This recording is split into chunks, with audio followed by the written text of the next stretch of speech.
Hello, today is January 21st, 2014.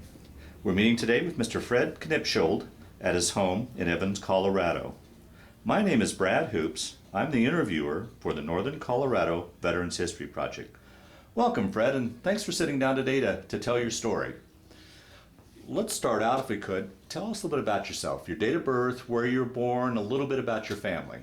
Well, I was born on March 19th, 1920,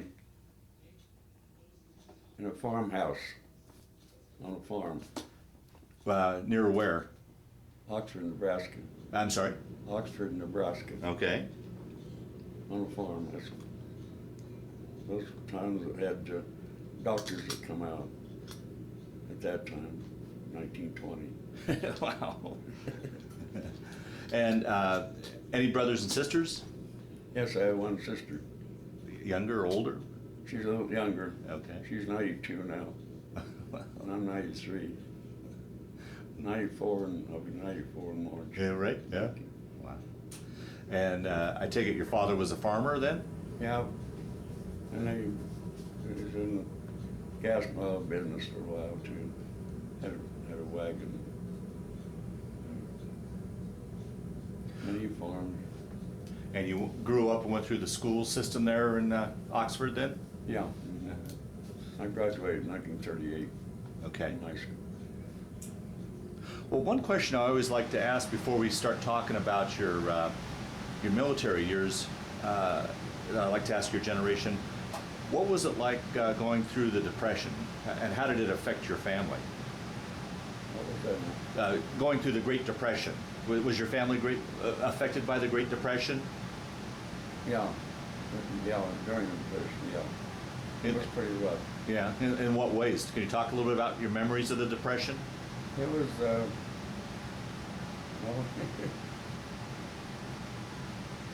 I remember the outhouse. That's all we had. I don't know inside plumbing or anything like that. It was all outside.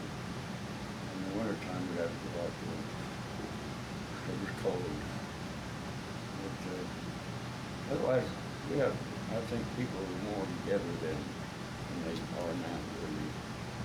Because they had PTAs. I went to country school. Mm-hmm. And they had PTAs, and all the farmers got together. And it seemed like now one person in one house doesn't know the other one. Yeah, I think that people are more together. Of course, there wasn't not that many people. I mean, like they are now. yeah. Now, you talked about going to a country school. Was that all the grades in one classroom, or was it a Yeah. small country school? Yeah, I lived from Edison, Nebraska. I lived there for a while, and then we moved back on the farm. Buffalo Schoolhouse. We had to walk a mile and a half. We did it in the wintertime too. The snow, little snow, we walked to Buffalo School. My sister and I. That was 1930. 1931. So what grades did you go to the country school then? Pardon? What grades did you go to the country school? Just up to eighth grade? Or? I was in the 7th when I started country school.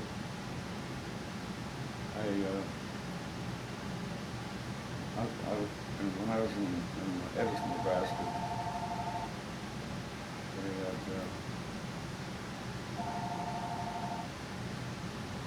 I moved from Edison, Nebraska to country school, and they had more advanced in Edison than they were in country school. So I skipped the 6th grade. No, did you? Went to 7th grade. Which should never happen, you know. I was 7 when I went to start school. I still graduated when I was 18. Wow. So you graduated in 38. What'd you do then after you got out of high school? Out of school? What did I do? I herded cattle 50 cents a day, and just little odd jobs. And I went to 1938, 39 after I go to high school. I went to CC camp. Oh, okay. So he was up there with the CC camp for a year and a half. And where did you do? What camps did you go to? Where'd you go? Where'd you do your? I was Beaver City, Nebraska. At the CC camp, you probably heard about the CC camp. Yeah. Miss Roosevelt, one of the sponsors, I guess. What projects did you work on? What sort of projects did you have? I was camp carpenter for a while. And the lieutenant, Wilco, asked me if I wanted to be a camp steam crew. I was in charge of all the candy ice cream and trading stuff and all that stuff. Mail. They left the other camp steam where it built for some reason.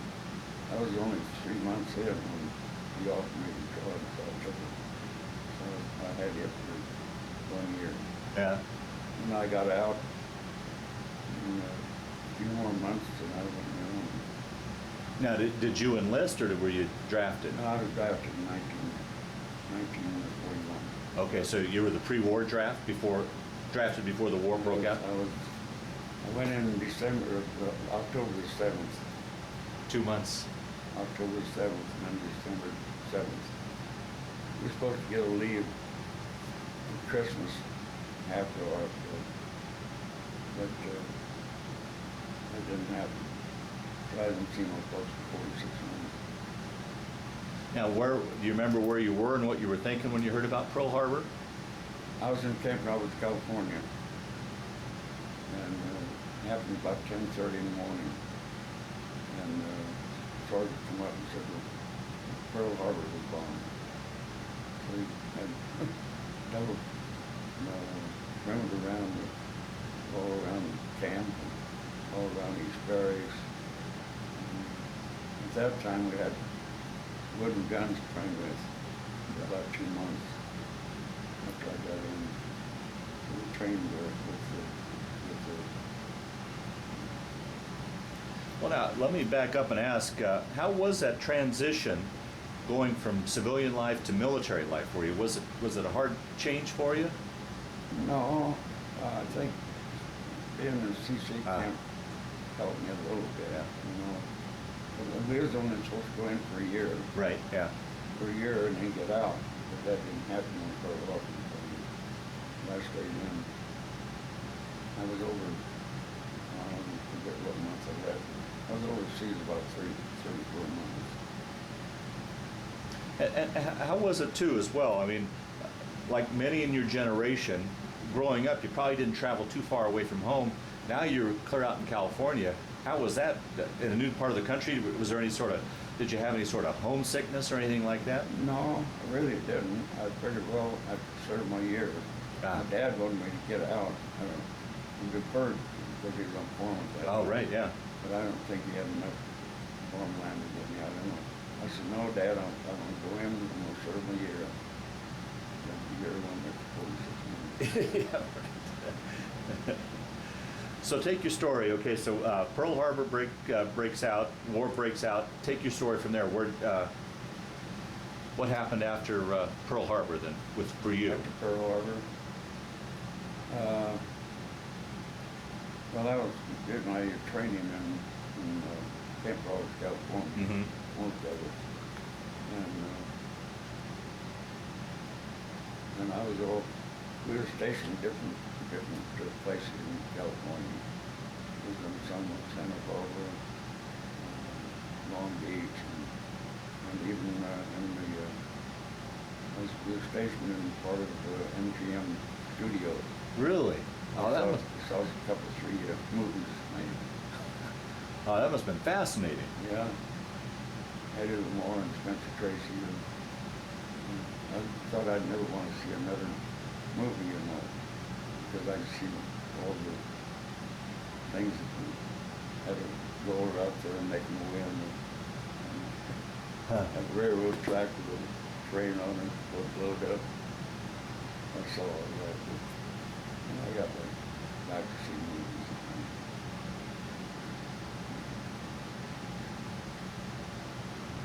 It's kind of, and then from there, and went to Washington for a while. Washington State? Tacoma, Washington. You know where Yakima is? Mm-hmm. We had a laboratory in Yakima, Washington. That was a sandy place. We had a tent, little tent, small tent to sleep in. And it was so sandy up there. Once you got up in the mornings, the way was full of sand. Yeah. And no insects around. It was a very bad place. There's a picture I'll show you. Okay. And then from there, we went back to California. Now, at this time, were you already in a unit? Were you in a unit, or how were you moving back and forth, or were you just a replacement? How we moved back and forth? I mean, no. Were you in at this point in a unit, or were you just a replacement soldier moving back and forth? Well, we went as a unit. And what unit was that? What were you in? That was 143rd Field Artillery. 160th Infantry. I was with the infantry part of the time. You get to that after a while. Okay. Okay. So you're moving back and forth, Washington back to California? Yeah. And we were stationed in two different places. Then we went overseas. Went to Hawaiian Islands. To where? Went to Hawaiian Islands first. Wow.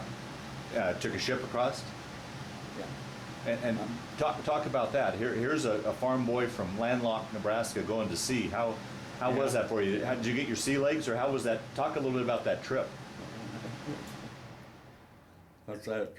I mean, here you're a landlocked Nebraska farm boy going to sea. Yeah. How was that trip for you? Did you get your sea legs, or talk a little bit about how that trip was for you, the ocean trip?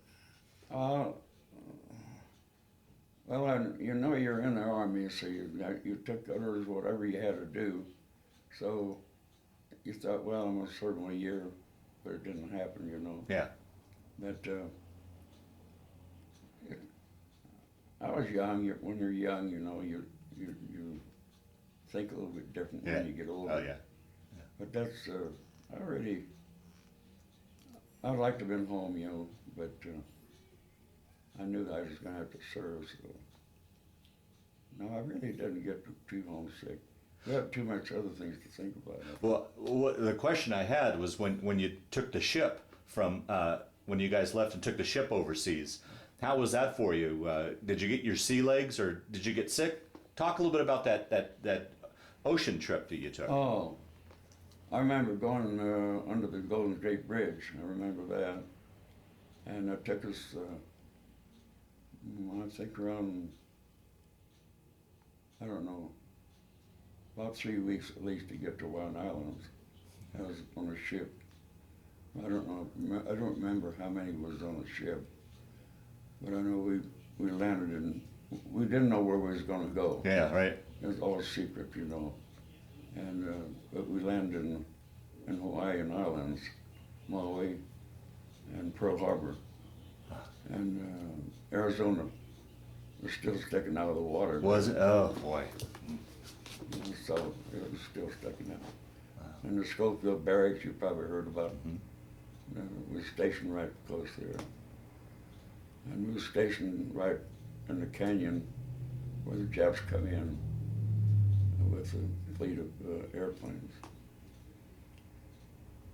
But most of those planes are shot down, because we learned afterwards that they didn't go back to the base.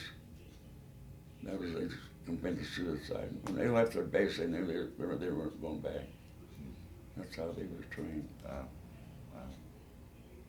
So how long then were you in Hawaii? We went from there to the big island for a while, Hawaiian Islands. And we protected the coast there. Then we moved back to Honolulu. And I think I was there about, I don't know, 4 months or 5 months. Then I went from there to Guadalcanal. Oh, wow. And That's where we started seeing her action. There's old natives there. But the Marines had come in before we went there. But we went in and conquered some of the hills that they were still in, you know. There were still Japs there. There's a lot of natives. We went to a native village one time, and they don't have anything on, you know. Yeah. Just a little thing. And they're eating bananas. They had these little bananas you sort of see. And the women they're old when they're 20 years old. They're old. The little kids, malaria, big stomachs. And anyway, there was a lady squatted on the ground, and she had a little kid, I imagine probably 4 years old at least, was sucking on one of her breasts, and had a little pig sucking on the other breast. I had all those pictures. I had pictures of all that, and we had a guy with us that took pictures. And it was something else. Anyway, that's what happened. But these natives, they were scared, you know. A lot of them were scared, and they was all. Then the United States set up a hospital there for them, for all these islands. And from there, we went through a lot of creeks, water. We waded through with packs. We had packs at that time. Packs and gas masks. We had a gas mask. Yeah, And a rifle. And that was in Guadalcanal. Was it hard to adjust to the climate there? Yeah, it was a lot hotter. It was a lot of times that those islands, there's a lot of times it was 110 in the shade, maybe 120 even. I'm not exaggerating. Yeah. And it's probably very humid. Yeah, very humid. I did. Then we left Guadalcanal. We was there, I think, I don't know, about a couple of months, I think. Then from there I went to New Britain. And we had some training there too. And there wasn't any Japanese there, there was a lot of natives there. So we had some training there, and we stationed there for a while. And we had the supplies come in. We'd all be outside. And Japs would come in and strafe us. And we had tents set up. And we had a trench dug right by the tent. And all we had to do was jump in that trench when the Japs come through. Wow. We was there with training for, it's pretty hard to figure. Anyway, from there I went to New Guinea. We had some training there for 2 weeks. And from there, we went to Philippine Islands. We invaded Luzon. Luzon.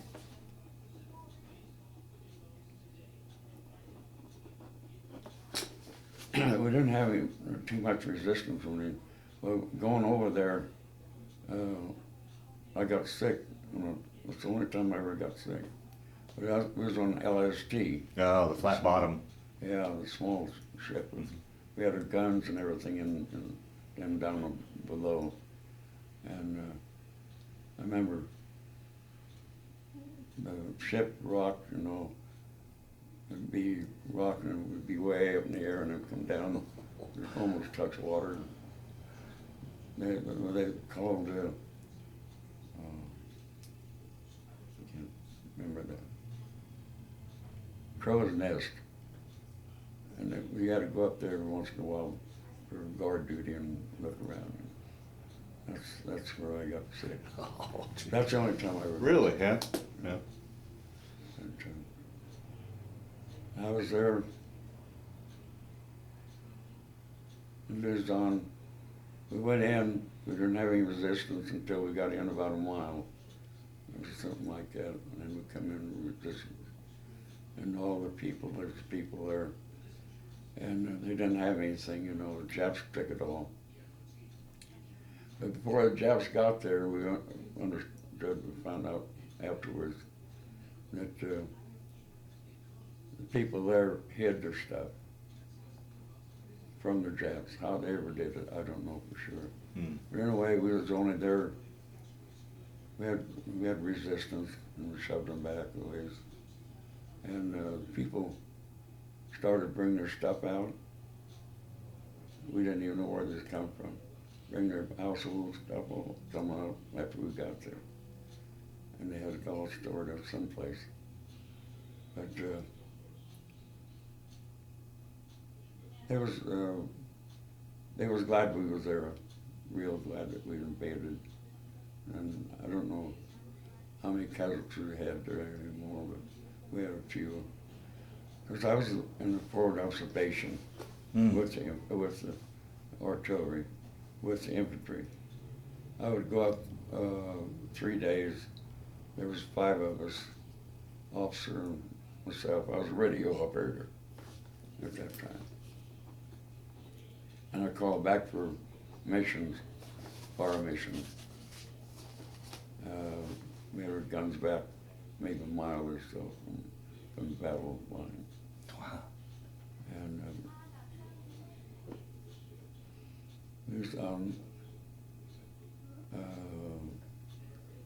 people, there were Japs had bombed there, and they had a big church, Catholic church, and half of that was gone.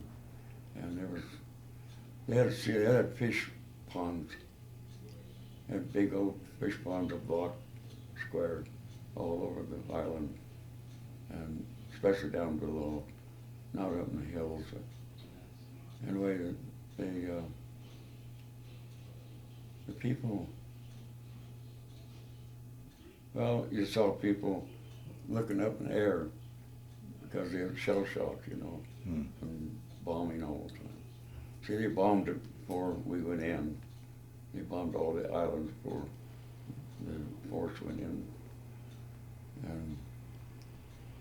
But we had child line, and we had Japs come down from the hills, you know, and we didn't know. A lot of the Japs looked kind of like the other people, but the people in the Philippines knew that they was Japs, and the Japs didn't get very far. But they just, they just took them out and killed them or whatever. But they tried to get in the chow line. Wow. Yeah.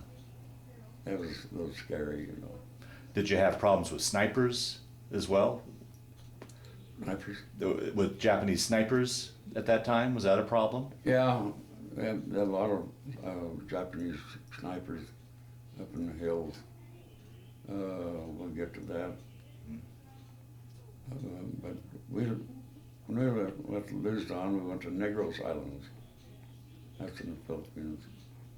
And that's where we saw some action again. And we went up all night long. We traveled up in the hills in the Negros Islands.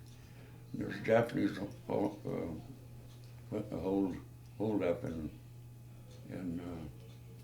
part of Luzon, or Negros Islands. We were supposed to go up and capture that. So I was on part of observation with the infantry. So I worked with the infantry. And now I ready to go back for our battery. We had three guns in our battery, and there was 105s, 105 howitzers, and anyway, we went up. As we went up, it was in the night, and we traveled all night. We got where we wanted to go, and we didn't think the Japs saw us, you know. But they had holes. They drilled holes in the mountains. They was there for 2 years, and they dug in all the mountains, and if I recall, that's where we used the flamethrowers too. Used flamethrowers to shoot right into those caves, and it wasn't 10 minutes later, these Japs coming out of it. But I saw one of them. We went up there, and it stunk because they had rice and fish. That's all they eat, you know. Well, anyway, going up there, we passed a salt and rice, and big old piles of it, just on the ground, heaped up. So we went up and took that, and we had guards around us so the Japanese couldn't get to it.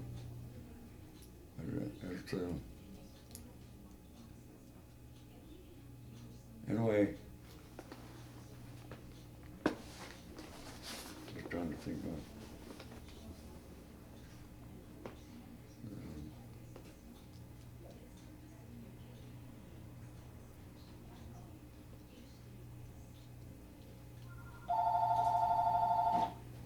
That was Nicholas Islands.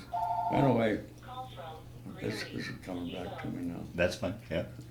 Nicholas, the Japanese had mountains, and we was on this side, and we used to, 5 of us clustered down in the infantry ahead of us. We was clustered down in a little pocket where we could put out fire missions. And I remember now, the Japanese, see, Japanese had a lot of big guys too. A lot of people didn't know that. Yeah. But their Marines were big people. I still remember this guy coming up over the hill away from us, and the officer had his pistol. And how he ever did it, I don't know. He brought it up and shot him. But the Jap had a grenade. So that was a little scary too. But he never got the grenade off. And anyway, it wasn't, the Japs knew we were there. So it wasn't too long, Japanese drank a lot of sake. And he was, half drunk. They'd come in swarms. You just whittled them down, But anyway, they set fire. They had a lot of grass and stuff there.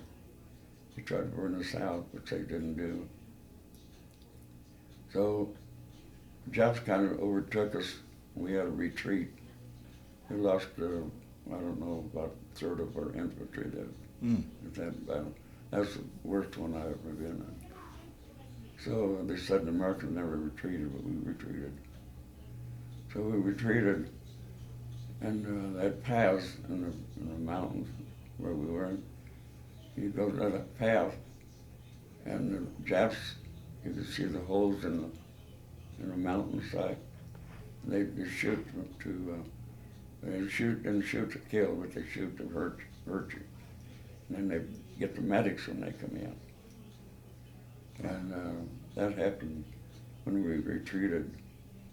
And I remember, I talked about it a long time ago. Anyway, this, as we retreated,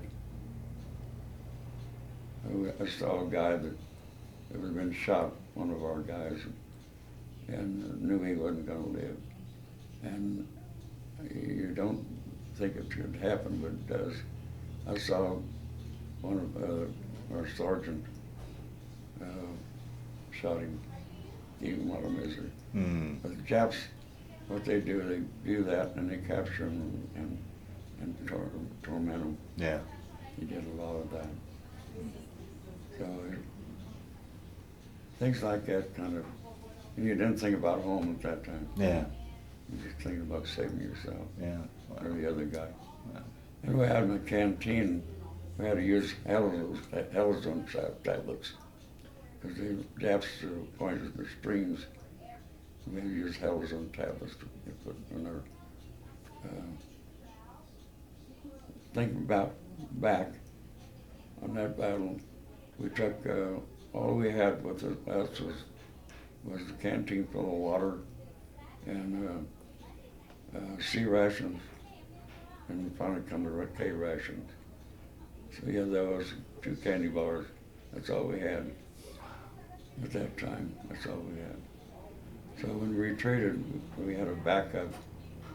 So when we got back out of the way from the fire, the Japanese, I went to fill my canteen out of the crate, and it didn't fill up. So I took the cover off, and cover off, and there was a bullet hole Wow. about a half inch or so on my spine. So that scared me. That Saved scared me you. more than the battle did. Oh, Yeah. boy. Wow. Well, let me ask you, I mean, you weren't eating right, you weren't getting enough sleep, you guys were living out in the elements, hygiene probably wasn't so good. No. I mean, any one of those things by themselves could knock a man down, but on top of all that, you were in the stress of war, you were in a war zone. How do you think you made it? How do you think you survived with all that? The thing is, we was trained for a lot of that stuff. We was trained for it. So that helps, you know, we was trained for it. So, but,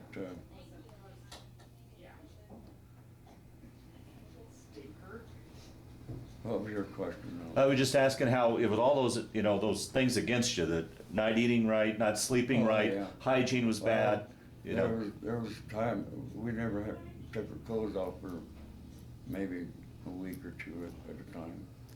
Never changed socks or anything. Yeah. People don't believe that, but that's exactly true. You wasn't in a place where you could do it, you know. So we got a stream or something, we tried to wash off or something. That's about the only time. But you go through training, you learn a lot of that stuff. Mm. So that's what you have to do, to save yourself and your countrymen, whatever. Did you ever have any problems with, being in that geography, that area, with any of the jungle diseases, malaria, or anything? Did you have any problems with? No, I got I was in Negros Islands. I got malaria, or not malaria, but yellow jaundice. That's, you know what the yellow jaundice is. And I went to hospital for about 3 days or something, and I had to take some medicine and stuff. And there's people in there that got hurt, you know, or had malaria. We caught malaria. I didn't have malaria. I had yellow jaundice. But I think that was in Negros Islands, if I remember right. We had a field hospital there too. I'm getting off the other subject, but that's. Yeah, that's fine. Yeah. We had a field hospital at that time. So it was, I didn't want to stay in there, you know. Well, I told them I wanted to get back. With your guys? Get back with the guys, you know. And I remember we had been in the foxholes. We used our helmets for toilet. Oh, gee. And we cleaned them out afterwards. Because you didn't dare leave that foxhole. That's what the Japs like to do. They like to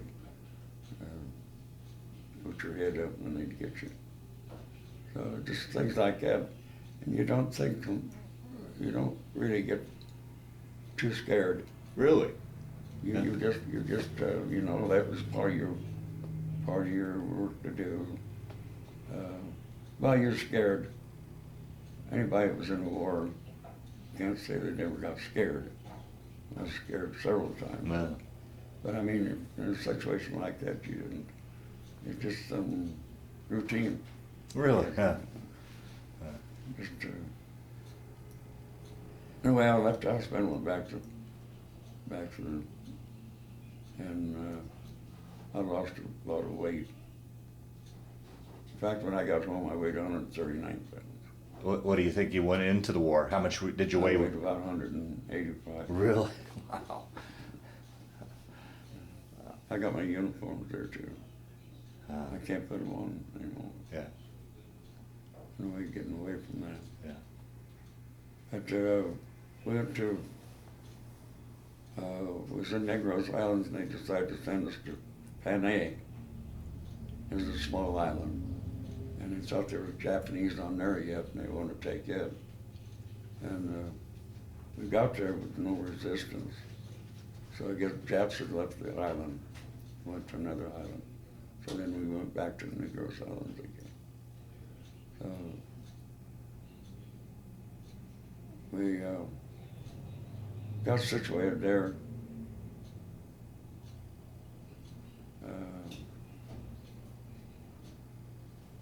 I don't know, we lost quite a few guys there. Our outfit, artillery, we didn't lose any there, but the infantry, they were the doughboys, you know. They was the one that really suffered. Doughboys took the brunt of the war, really. But you were in the thick of it, though, weren't you? Up with the doughboys? I was with forward observation with the infantry. Wow. So you were practically an infantryman, really. I mean, yeah, right. Yeah. So you would be up there. You would call in coordinates, and then your battery would shoot. Yeah. Okay. Yeah, deflection and range. We'd give them deflection and range and stuff like that. And you could just hear the shells come over your head. Hope it wouldn't be a short one. Oh boy. And we thought about that a lot, you know. Oh. And it happened. Oh. It's happened. You know, sometimes it's the gun crew, sometimes it's the radio operator, I guess. Anyway, when we retreated, I had my radio then, and they told us if we ever got overrun or anything, destroy it. So I destroyed my radio. Wow. So the Japs couldn't use it, you know. They'd use it while they could do a lot of damage. Right, right. So we reeled it with bullets. Remember that. So it was that close, it was that bad that you knew you had to destroy your radio. Yeah. There was things like that you run into. Now, between these different battles, would you be able? Would you guys go back for R&R, or was it just one time, one battle after another? Would you have time to go back and retreat and rest, or? I mean, when you were jumping to these, you were always jumping to different battles. Yeah. Between that, would you have time to rest and? Well, we had maybe a week's rest or something like that, but still we Japanese would, you know, strafe us or something. So we was always on alert. Wow. That time we just had code, you know. Didn't have no radios or something like that. It was all code. So, I learned all Morse code. I couldn't do anything but now. At that time, you had to learn for it. Well, it sounds like even when you guys weren't in battle, you could never let your guard down. You were always. Well, you weren't tense. You had to be careful. That's the thing. You had to be careful because you never knew what was going to happen. Wow. See, the Japanese, they get in trees or something. Yeah, right. And what they did, they tie themselves in trees, and you didn't know whether they're up there or not. So that's what you had to watch out for. And we had rice paddies. We went through rice paddies. You know, rice grows in water. Yeah. You would I had to wade through a lot of those, and we had our machetes. We carried on those all the time, and we carried a knife with us. And we had a lot of times in the jungle we had to use a machete to get where we wanted to go. Oh, wow. That wasn't every island, but some islands was bad, you know.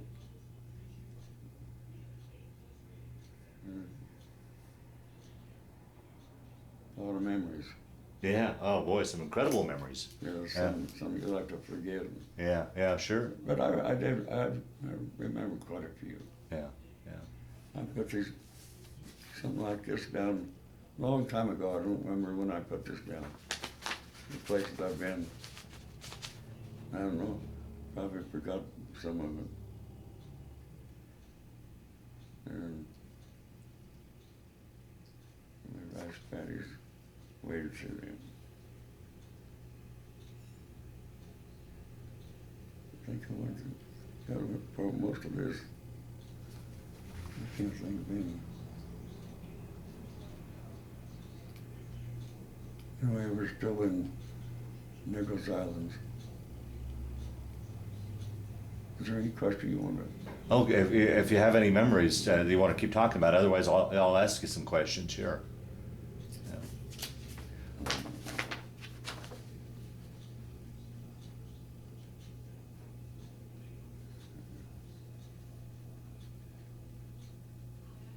Yeah, I said we went up 3 days with infantry, and all we had was, like I said, a canteen full of water and a bar of concentrated food, maybe 2 cans of cig rations.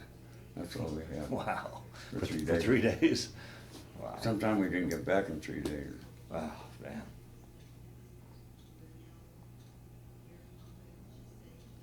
Let's see all this. Yeah, I said something about flamethrowers. They use the flamethrowers a lot, but the Japs have dug in so far. But we got up to one of them, and there was a bunch of rice in there and fish cans. Oh, it did stink. Mm. We didn't go in. We had Marines. We didn't know that till afterwards. But there was some Marines who went into some of these holes, and they never did come back out. Oh man. See, they went in, Japs did it again, and then they jog over, and they even made rooms in there. And they had a thing sticking up out of the hills where they could get air down in there. Mm. Wow. We didn't know that till afterwards. See, some of that, after we got one of the Japs were thinned down, we could go up and look at some of that stuff, you know. So that's how we found out that that's what the Japs did. See, they was there for probably 2.5 years, Mm-hmm. Mm-hmm. and they dug all that stuff out. Mm. Wow. Japanese are, well, you can't say you hate the Japanese, but they were taught to do what they did. They were dirty fighters. Yeah. And, They fought to the bitter end too. They didn't surrender, well, right? They was taught that Tojo, you know, it didn't last too long after the war. Yeah. You know, they executed him. Yeah. Yeah. And so when I come home, I said, well, all those the Jap was just like a rat, but a rat could get in a smaller hole or something like that. But yeah, I come face to face with Jap. No. Oh boy. Luckily, I think I got scratched one time, but I don't remember. But I was pretty lucky. Yeah, made it through all that without just that scratch, huh? And that bullet hole in the canteen. Yes, somebody up there with me, I guess. Yeah. Oh, yeah. Wow. So, with you being the radio man, you'd have to carry your radio plus your pack then? Yeah. So you'd had No, yeah, we had a pack and radio both. so you were carrying Just extra. a small pack, but we had a radio, and then when we got in a position where we'd have to radio off of your back, and then so you could transfer some mission back to your battery. It was, you learn a lot of stuff and you forget about it. Yeah, yeah, You forget what you was trained for, you know. yeah, yeah, But I remember a lot of the places that were. yeah. You were probably very lucky because from what I understand, radio men were always the target. Were always Yeah, right. Yeah, we're targets. yeah. But, then we got ahead of myself in Hawaiian Islands. When I was in the Hawaiian Islands, we had the ranger training Uh-huh. and a month strenuous ranger training. We had about 1,500 of us as captains, lieutenants, and making a difference what rank you were. And we went through trenches, went through, across through wires, and we had a perimeter where we had to go around, and a lot of times it was kind of dangerous, you know, because they have a machine gun there, and they fire right over your head, and you have to keep your head down. I saw one guy killed that way. Oh, wow. Raised his head, and got scared. So that's one thing, you don't want to get scared, something like that. But I remember that. Colonel Lescu was a Frenchman, weighed about 140 pounds. He could throw a 250-pound man around. Oh, really? Yeah. So we could only have water. We didn't have any water at all from 8 o'clock maybe to noon or something. We had all the day or something. We had to learn to be without water. So that training helped you when you got over to the islands then? Yeah.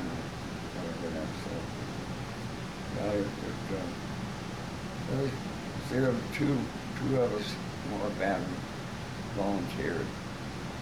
And all the battalion volunteers come in. Most of them were volunteers. And that was when Mr. Roosevelt came over with some generals. I was over there, and after 30 days, we had a ceremony.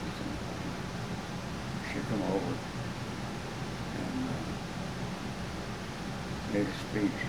You know, he was all tired and said that something about he was getting overpaid, all that stuff, you know. And that day, I just liked her. She's wondered she got away from me. Really. Yeah, yeah. You know, that was the worst thing she'd ever seen.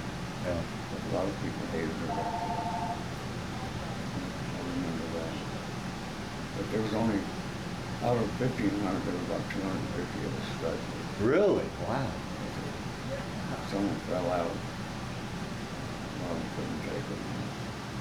That's how I said that. And you said you were all volunteers for that? You said, Yeah. why did you volunteer for that? What made you do? I don't know. We do some crazy things once in a while. That's what was. Anyway, that's what happened. That's what happened, and I was supposed to go out on a submarine. Really? And one was submarine that land, come close to an island where there's still Japanese there. And I was supposed to go in off this submarine and go on the island to get some information. And if you didn't get back till they leave. So So that was scary. But I didn't have to. The war was coming to our way. So that never happened, which I'm glad it didn't. So I never did get on the submarine. So what you really did was you were kind of like what we consider today our special forces, like Navy SEALs, is kind of what you were involved in, correct? The Navy SEALs, you know, today's special forces that do that kind of. And that kind of stuff. Yeah, is that kind of? It was all in Field Artillery. But I mean, when you did that Ranger training, that was kind of almost like special forces type of training. Yeah. It was a special thing. We got a lot of training there. But it was strenuous. You didn't, especially being out that water, that's what you trained on. And you didn't eat. And I think early morning we was out. At noon we got about 30-minute break, I think. And we was through a lot of different things. And it was all, why volunteer, I don't know what that is. I still remember the guy that volunteered with me. So I can see his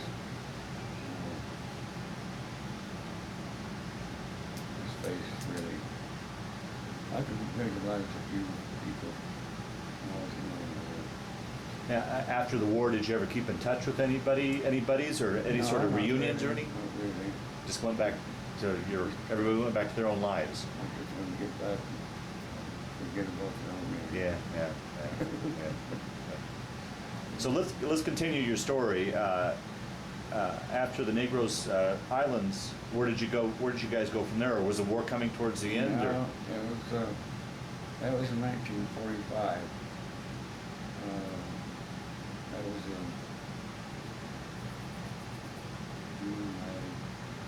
anyway, it was in the rest area then. Of course, we had guarded perimeter and stuff, and still had a foxhole in. We had a cover over, but we still had a foxhole. And we had the radios. We had a CP, stuff like that. And it was, war was coming our way, but there was still a lot of fighting, you know. And anyway, first sergeant called me on the radio. And he said, this is what he said. You son of a bitch, you going home. I said, nothing going home.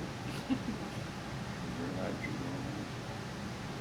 So he said, your factor's been, see, I was, at that time, before that, I was on rotation. And I was picked on in the battery for rotation. There was so many in rotation. But we didn't get that. That was on New Britain. And we didn't get those photos. And anyway, that's what he said.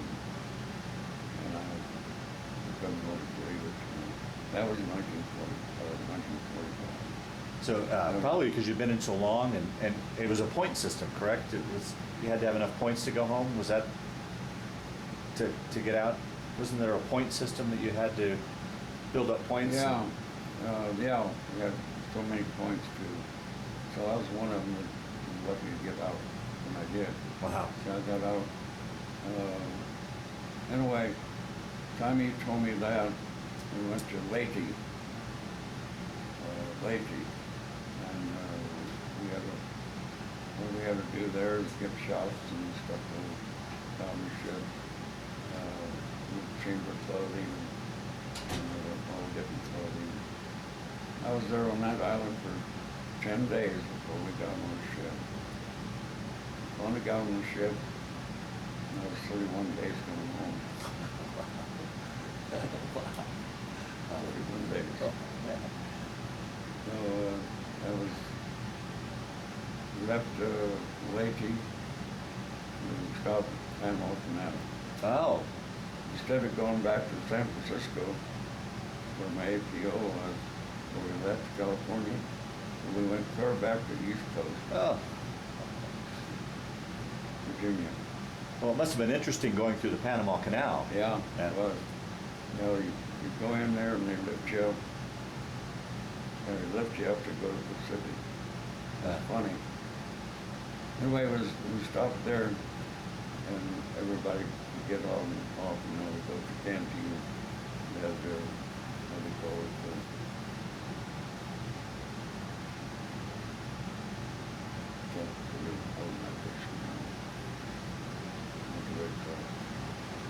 anyway, we stopped there and we had to be on the ship at a certain time, you know. I think it was 45 minutes or something, I don't know what it was anymore. Anyway, I didn't wait till the time was up. I got on the ship early. And we left about 3 or 4 guys there. oh, really? We left them. How we ever got home, I don't know. They just, you're not there while you go.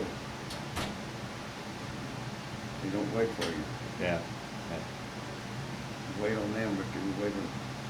So that's when we got on the ship. And that's where when they got on that level, and then they raised us up in the Pacific. It's funny how that works. Yeah, yeah. Pacific's higher than the Atlantic is higher than the Pacific. So then you went through the Gulf and the Caribbean up to Virginia. This is where you. We landed in Newport News, Virginia. We landed there in Newport News, Virginia. And I forget, well, on the way home, I remember we had some few sick people and hurt people. We lost some of them. They were buried at sea. Because they couldn't keep them on the ship. And I remember, you know how they did it on the ship? No, explain it. If you explain it to those that'll watch how they did it. Yeah. They slab of some kind. They lay them on that, and you don't see them hit the water. And they're covered. And they slide off of that into the water. Oh, wow. I never did tell you that. There's several that died on the ship. I think if I remember, we had over 1,000 on it. And going back home, it rained, and things below. It was a luxury liner, is what it was. It was a Queen Elizabeth vessel liner, and you get down in the hole, it was musty, you know. We just sat up in the rain, let it rain on you. Wow. 31 days. Wow. Gee. What would you do to kill time for 31 days? I don't know. I probably shot dice or play poker or something. And just didn't have much to do then. You just wait until you get home. You know? Yeah. Now that was all through July. July the 31st was when I got discharged. So it was last of June when they got on the ship. Wow. Nowadays, a guy gets on the airplane, he's home in a day and a half. Yeah. Well, that's a good question. Something I'd like to ask you about too. You know, today we've got cell phones and computers and everything. Back then, your only option for communication was a letter, correct? Back and forth? Yeah, letters, yeah. That was another thing. They might get one for your phone. Well, I didn't get much letters, you know. It'd take a month before you even get a letter. Wow. A lot of times. And you'd send home, and they wouldn't get it for maybe 3 weeks to a month. Wow. That's how the mail was at that time. Yeah. So the mail all went by ship. Yeah. No planes at all. And your letters, when you would write home, they would be censored, correct? Yeah, it was censored. Yeah. Folks kept them. I don't know what they did with them, but they'd censor words that they didn't want you to have, you know, secret. I remember that. I got one letter from my Aunt Jane, poor old soul. I thought it was quite a bit from my relation, and she was always liked her, you know. Anyway, she wrote me a letter one time, and I was overseas then. I was in, I think, New Britain.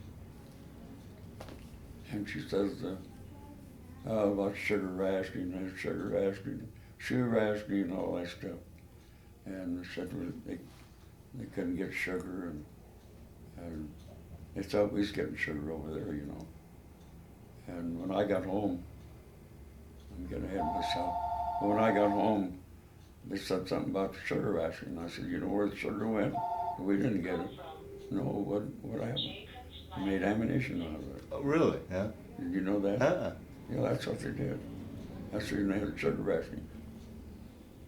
You remember, you probably heard potash and sugar. When they blow the logs up. Oh. Potash and sugar. Oh. They made ammunition out of sugar.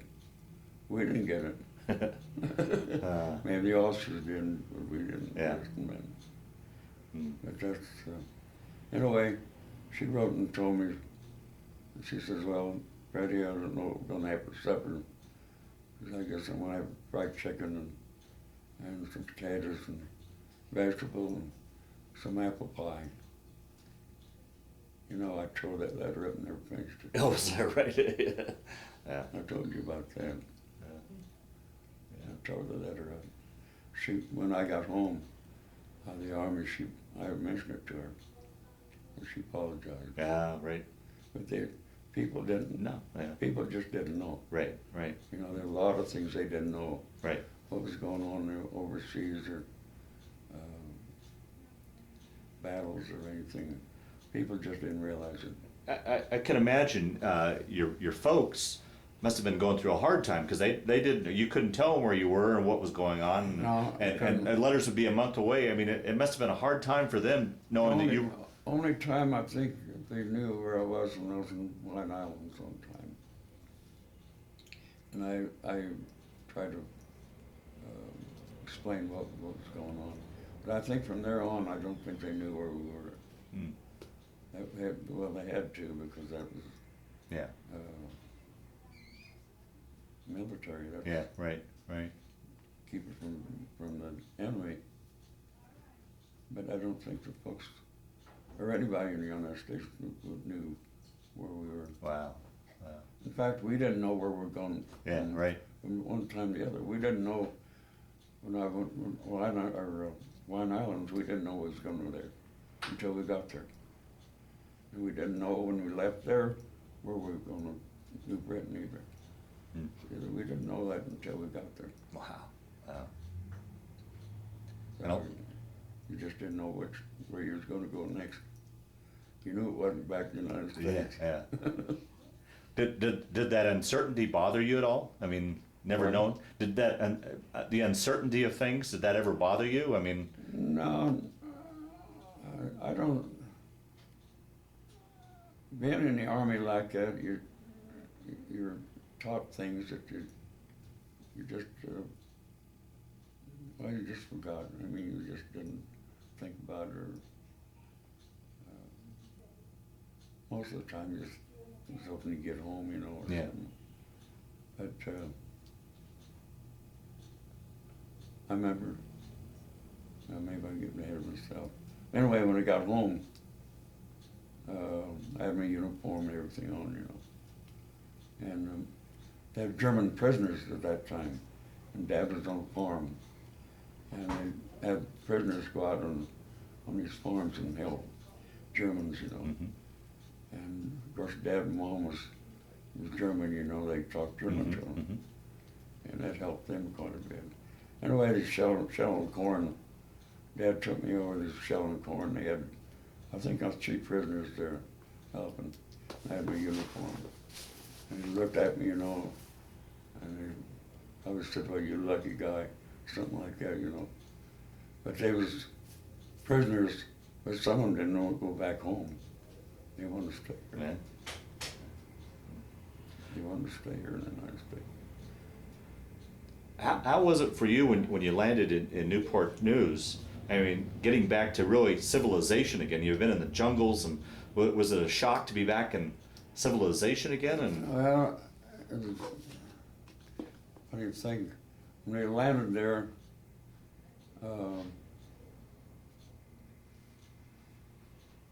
it took about 2 hours to get everybody off the ship. Anyway, there's a big old platform, And I remember there's a bunch of people out there.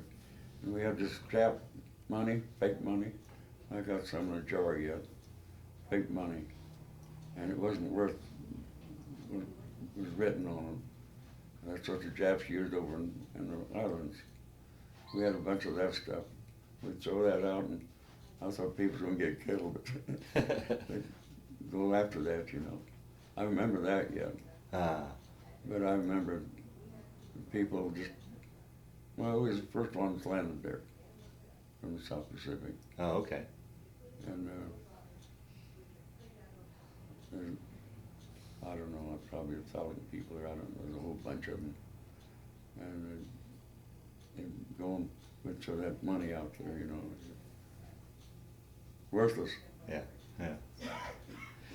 Did you, being away and in those conditions for so long, and now you're back home and in civilization, did you have any sort of cravings, or did you, something, a milkshake or a hamburger, or was it, Oh, you remember going?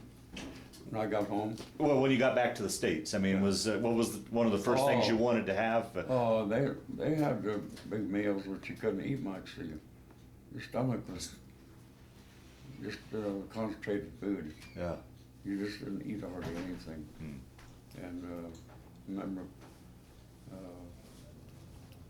we was in Newport, Virginia. We was fed there, fed good, but we didn't eat that, aroma. And my mom, when I got home, she fixed something, and she said, well, how come you don't eat? I said, my stomach just won't want it. Wow. But after it took quite a while before, you get back to eating. Well, we eat all right. But Yeah, right. it didn't feel. The food looked good, but it just wasn't. After all that concentrated food, it's not really. It really affects you, And then going back, we had a lot of Australian mutton when we was in rest area. Australian mutton. Yeah, I've heard about that. Yeah. Oh boy. Poor chefs, they just didn't know how to fix it anymore. But that's what you had to eat. Yeah. Were your folks shocked to see you when you got home? I mean, you were a skeleton. You'd lost, you said 50 pounds? Or? When I went from Newport, Virginia, back to Leavenworth, Kansas. And that's where you were discharged at Leavenworth? That's where I was inducted. Anyway, it was there for about 3 days before we got to go home because of shots and all that stuff we had to take. So I remember coming home, the train, they were slow at that time, slow trains. They didn't travel over 90 miles an hour. Anyway, I got home and they had a depot at Oxford, Nebraska. And we stopped there and we got off and they had a station man there taking garbage, every large stuff put on the train.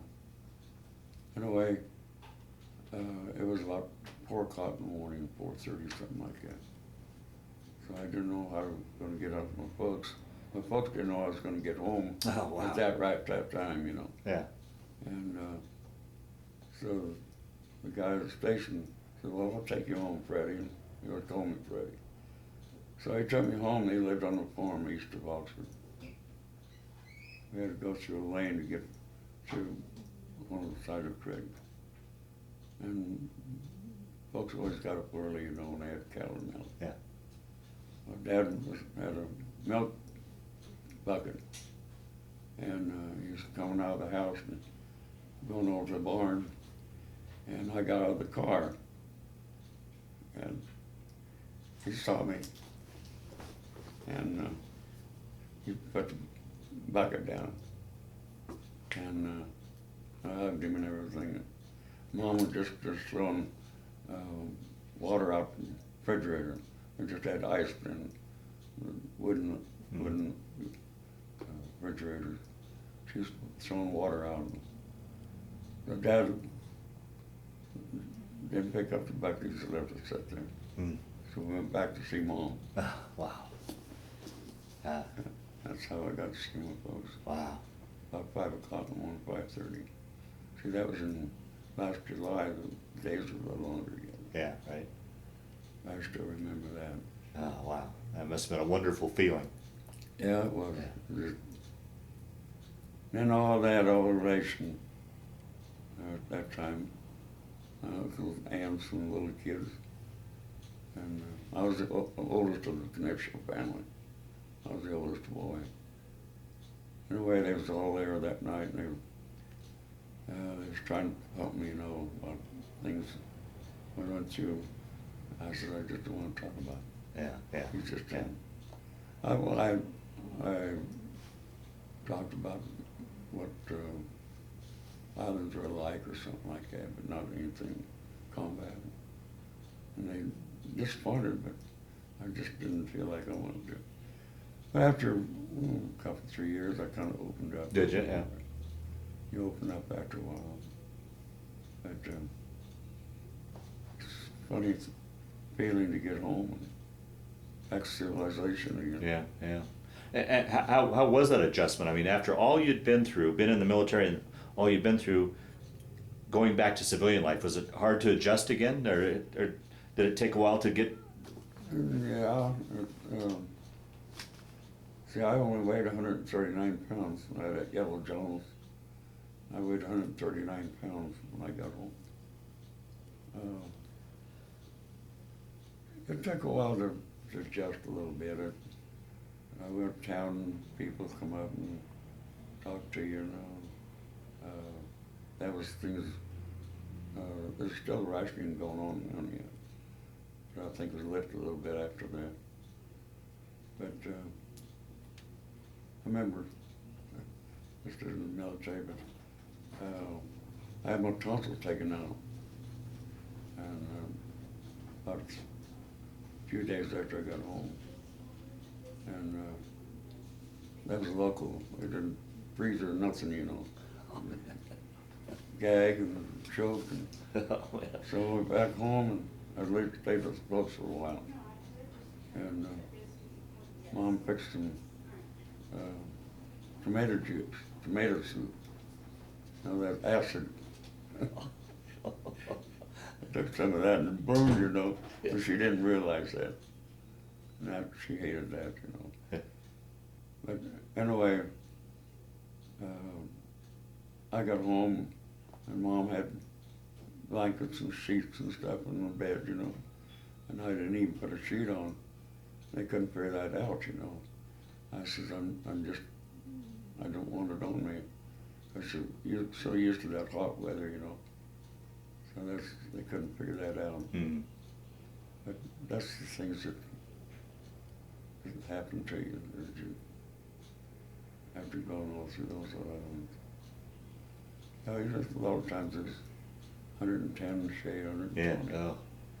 It was a different atmosphere, Yeah. Right. than it is here. Quite a bit different, especially some of those islands of the 80s on, How was it adjusting? I know, today we talk about the post-stress from the war. I mean, did you ever wake up in nightmares, or did you have flashbacks or anything like that? I didn't have too much of that. Oh, good. I didn't have too much. A lot of people do. Yeah. A lot of guys did, but Yeah. no, that didn't bother me. Oh, that good. much. Good. I remember, I don't think it bothered me too much. Oh, good. But I did, I was home for a while, then I went to railroad, McCook, Nebraska. McCook, Nebraska? Used to have a roundhouse there in the ring hall. And I worked on locomotives and stuff like that. I was in McCook for a while. And I was in Oxford, I worked roundhouse there. And I fell 21 and a half feet off a roundhouse that they was building, and head first. Oh. I was laid up for over 6 months, something like that. Oh.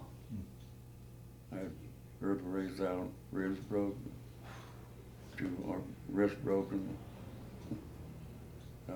I didn't know anybody for 10 days. Wow. Yeah. And after a while, I got more adjusted. Took time. But those days, it was hard. A lot of hardship then, you know. Wages are way down, and it isn't like now. People say, well, it's better back there than it is now. You couldn't borrow money then. Now you can borrow money. It's up to you. Yeah. You know. So did you go on to work for the railroad as your career then? No, I worked, I'm a cook, I think, for, about 4 or 5 months. Then went back to Oxford. And I was in the roundhouse at Oxford in 47, 48. I was married in 46 to their mother. Mm-hmm. Okay. 1946 when I got married. I worked in the roundhouse for a while. I used to hustle engines, hustle them up the track and back, and clean all the cinders and stuff out when they could come in. Hmm. And I had a platform there where you could turntable, put in the warehouse. There's nothing there anymore. Everything's changed on the railroad. Used to have a caboose, but I didn't Yeah. want it. Yeah. Yeah, I used to hustle those engines. Huh. And stormy nights, we had to keep the steam up on them because they big storms, snowstorms, you know. Keep the steam up, water, go over drifts. How long did you work for the railroad? Altogether, probably about, I don't think, what, 8, 9 months. Oh, okay, okay. And then where'd you go from there then? From there, I went in my trade, went to a construction outfit. Started working 75 cents an hour. Wow. 75 cents an hour. So I was getting a construction outfit. And I remember the old man, he was a cement finisher. And he took me in, I don't know why, but we had several people working there. And he took me in for some reason. So he taught me the cement work. He says, Fred, I'm gonna have you to finish some concrete. I don't know if I can do it. I watched him, you know. He said, you'll get it. 2 weeks I was finishing concrete. So that's what I did for my trade. That's what I did when I was in, and I had a crew here. I had a crew of guys, cement crews, about 31 years. 31 years, wow.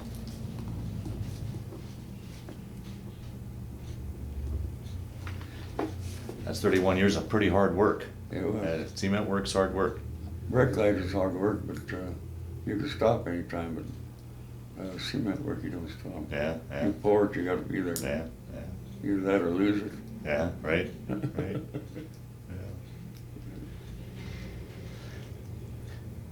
We'll talk a little bit now about family. Your wife, the kids, grandkids. Yeah, I got quite a family. I got some 4 good kids, I'll tell you. They're always for me. Got 3 daughters and a son. My son, his wife just lived about 2 blocks from here, straight over. I don't know if Sandra wants me to say it, but I will anyway. The 3 daughters all lived together. Maybe she told you. All live together. So they keep me wonderful kids. Yeah. Oh, wonderful. And I got 6 grandchildren and 9 great grandchildren. Right? Wow. The youngest one is, how old is she? 7 months. 17 months. the youngest 7 one. months. Grand, 7 and months. my oldest granddaughter is 43, 43, 44. Oldest one, granddaughter. So I got quite a family. Yeah. They're all good. Couldn't ask for any better. Oh, wonderful. Wonderful. If all boys got a family like I got, well, they should be pretty happy.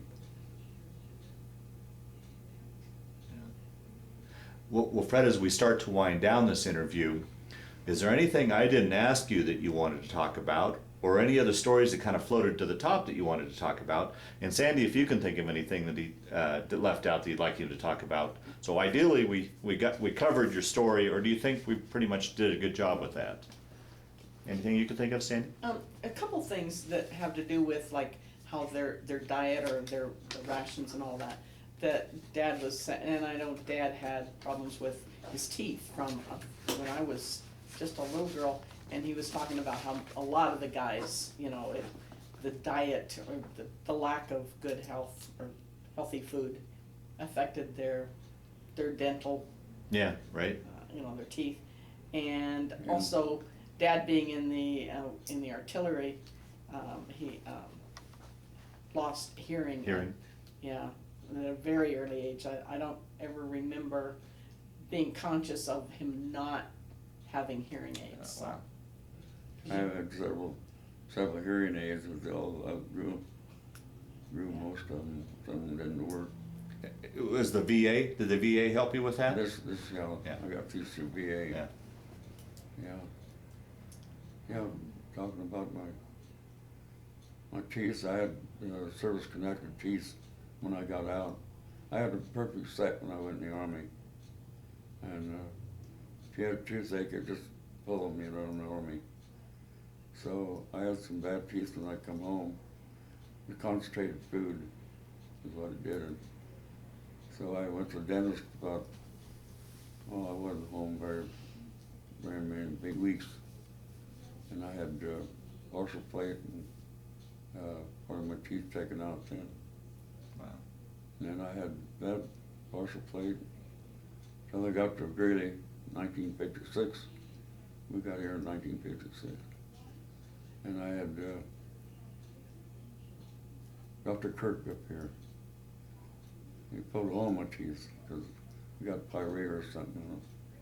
All service-connected teeth. Yeah. Wow. I spent really 4 years of my life, best part of my life, besides CC camp.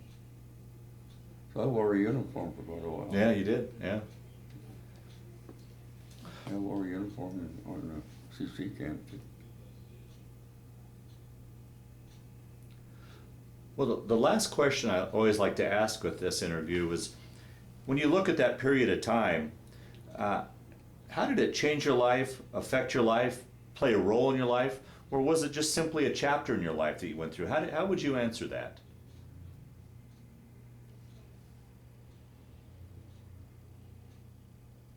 Well, I think if you go through war, it changes your life a little bit. Yeah.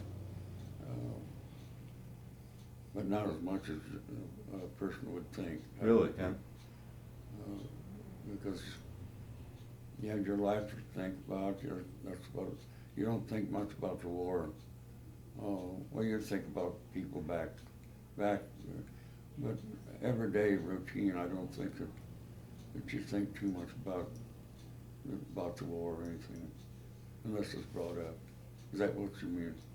Well, just wondering how it affected you at all, or do you look, as you look back on your life now, Was that just simply a chapter in your life that you went through, or did it play I think affected so. you a I lot? think so. I Yeah. think just a chapter in my life that I went through.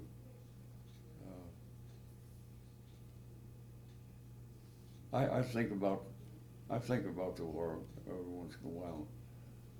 What happened, and wonder where. Of course, the guys I knew, probably most of them were all gone. You know, so there's not very many War II veterans left anymore. Yeah. And I'll be 94 in March, so I'm pretty well gifted yet that I can remember things, and like I told the kids, I can take columns of numbers, cross them down, and I can add as quick as they can to the calculator. Is that right? Wow. Yeah. Huh. Two things. Yeah, us three girls, we have him over at our house, probably every other week or something. On a Sunday, all day we play pinochle. Ah. He knows who has what cards, and he's just, yeah, we can't, you know, we fight over, well, not really fight, we draw over who gets to be his partner in the game, so we're always hoping. Wow. 'Cause he's My so good.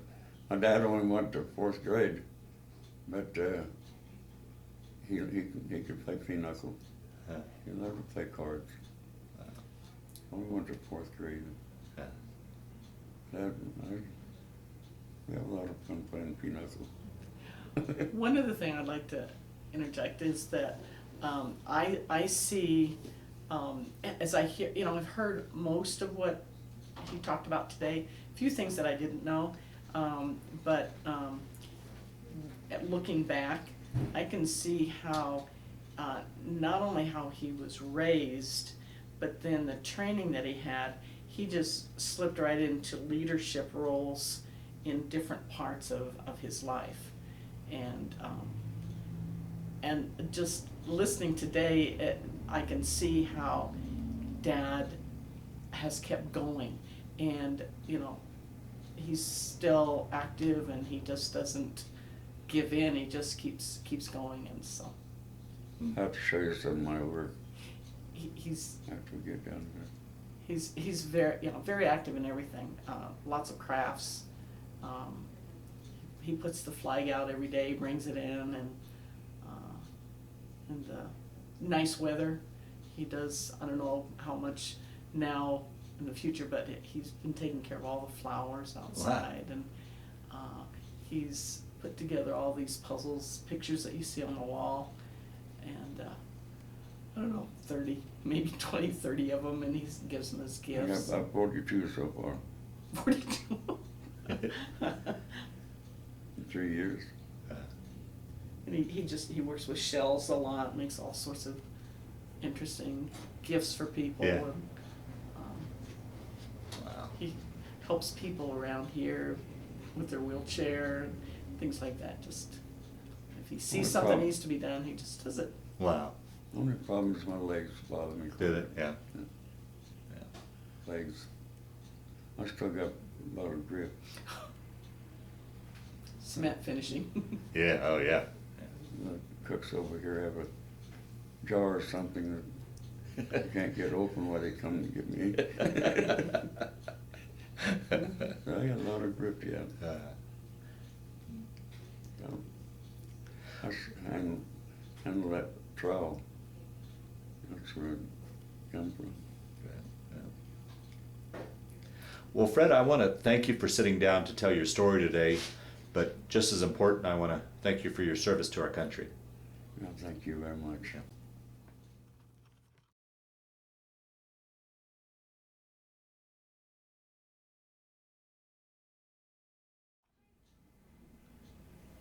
This is my folks' wedding day. Now, were they first generation Germans, or how many? When did they come over from? When did your family come over from Germany? Oh, my son, or my dad come over across overseas. Well, what happened? He was conceived. He was conceived from his mother in Germany, but he was born in the United States. Okay. So he's conceived over there and born in the United States. Okay. My mother come across when she was 7.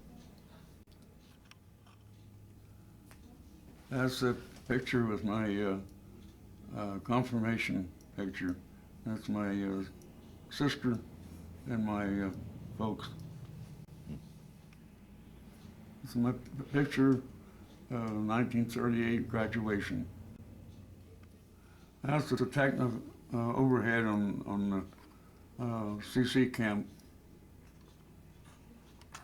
And you're there right in the middle, bottom, first row bottom? Yeah, right in the middle. Okay. That's our softball team on the CC camp. I'm on the second from the right. Okay. That's the canteen building, and I'm the canteen steward there. I'm a corporal technician there, and that was taken before I went overseas. That's my wedding picture of my kids' mother. And how did you guys meet? How'd you and your wife meet? We met in a park with a cousin reunion on the Hainers. She was a Hainer. That was taken in 1947 with my derby hat. My neighbor gave me that derby hat. And grew out your beard, huh? And you grew out a beard? And I grew a beard. That's my family in earlier days.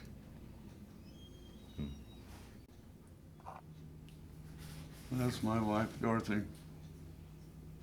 when we got married. Very good. And that's my VFW 2121 cap, and that's my coat that I had in the Army. And that's your insignia there? Yeah, that's my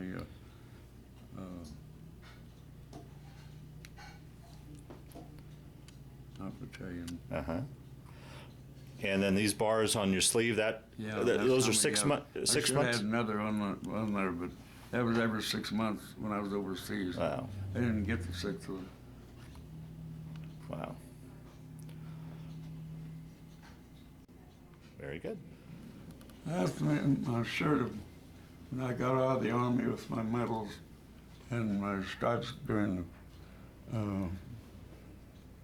my career. Mm-hmm. And you've got 4 battle stars for Yeah. 4 different battles? And we got 4 battle stars, conduct medal. Uh-huh. I forgot what this one was.